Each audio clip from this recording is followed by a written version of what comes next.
Hello বন্ধুরা, Sulata cooking রেসিপির পক্ষ থেকে সকলকে জানাই স্বাগত। আজকে কিন্তু আমি দুর্দান্ত মজার একটি রেসিপি নিয়ে হাজির হয়েছি। আজকে আমি নিরামিষ শাপলা ভাজি করব।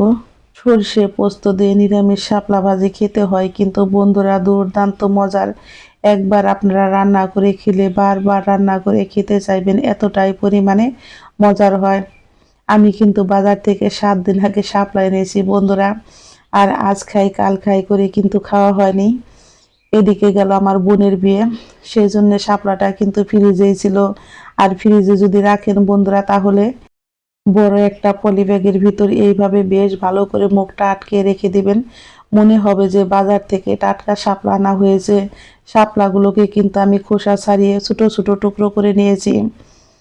আর এইভাবে কিন্তু আমি শাপলাগুলোকে ছোট ছোট টুকরো করে বেশ ভালো করে ধুয়ে জল ঝরিয়ে নিয়েছি। আমি সম্পূর্ণ শাপলাগুলোই কিন্তু একই রকম সাইজ করে কেটে নিয়েছি। এখন আমি এর মধ্যে দিয়ে দেব 1 চামচ পরিমাণে পোস্তদানা। যারা খেয়েছেন তারা তো জানেনই এর স্বাদ কেমন।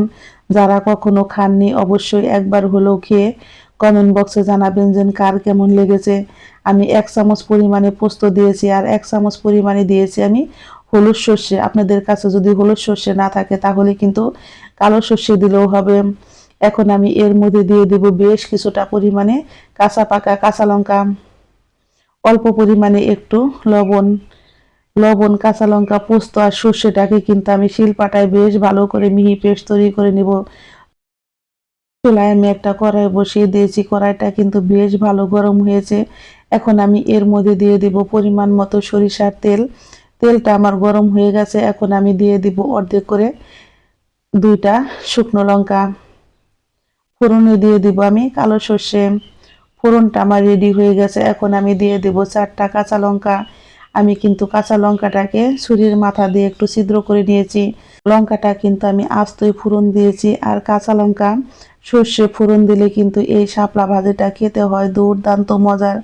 এখন আমি এর মধ্যে দিয়ে দিব আবারও স্বাদ মতো লবণ, খুবই অল্প পরিমাণে একটু হলুদের গুঁড়া। আমি কিন্তু এর মধ্যে আর অন্য কোনো মশলা ব্যবহার করব না বন্ধুরা। এই রকম সাদা শাপলা ভাজি খেতে হয় কিন্তু দুর্দান্ত মজার।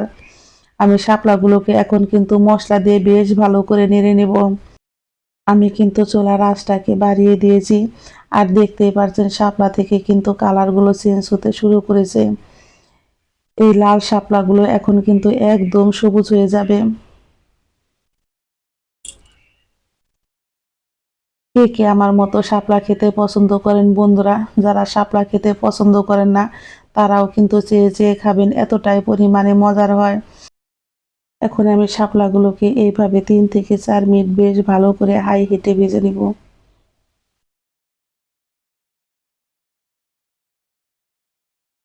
ফিরছি বন্ধুরা 4 মিনিট পর।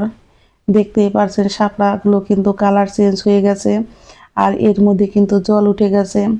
এর মধ্যে কিন্তু আর বাড়তি কোনো জল লাগবে না বন্ধুরা, এই জলেই কিন্তু শাপলাটা আমার খুব সুন্দর সিদ্ধ হয়ে যাবে। শাপলাটা কিন্তু প্রায় সিদ্ধই হয়ে গেছে। এখন আমি এর মধ্যে দিয়ে দিব 1 চামচ পরিমাণে চিনি।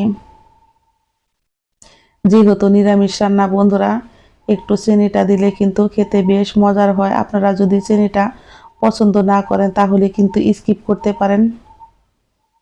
বন্ধুরা যাদের ডায়াবেটিস আছে তারা কিন্তু চিনিটা বাদ দিয়ে দিবেন। চিনিটা বাদ দিয়ে কিন্তু আপনারা এই শাপলা ভাজিটা করে নেবেন। এখন আমি দিয়ে দেব বেটে রাখা মশলা। মশলাটাকে কিন্তু আমি বেশ ভালো করে মিহি পেস্ট তৈরি করে নিয়েছি।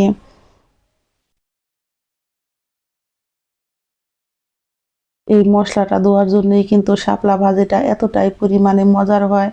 যারা কখনো খায়নি বন্ধুরা, তাদেরকে যদি এইভাবে রান্না করে খাওয়ান, বারবার আপনার কাছে রিকোয়েস্ট আসবে এই রান্নাটা করে খাওয়ানোর জন্য, এতটাই পরিমাণে মজার হয়। আমি লবণটা দেখে নিব ঠিক আছে কিনা। হ্যাঁ, আমার লবণটা একদম ঠিক আছে। এখন আমি ঢাকনা দিয়ে ঢেকে এইভাবে রান্না করে নেব 5 মিনিট। ফিরছি বন্ধুরা 5 মিনিট পর। আমার কিন্তু শাপলা থেকে ঝোলটা একদম শুকিয়ে গেছে, আর শাপলা থেকে কিন্তু দেখতেই পারছেন বন্ধুরা তেল ছেড়ে দিয়েছে। শাপলাটা আমার একদম রেডি হয়ে গেছে। এখন আমি চুলায় থেকে নামিয়ে নিব। নামিয়ে গরম গরম ভাত বাকি রুটির সাথে পরিবেশন করে দেখুন বন্ধুরা, খেতে হয় দারুণ মজার সেই স্বাদ।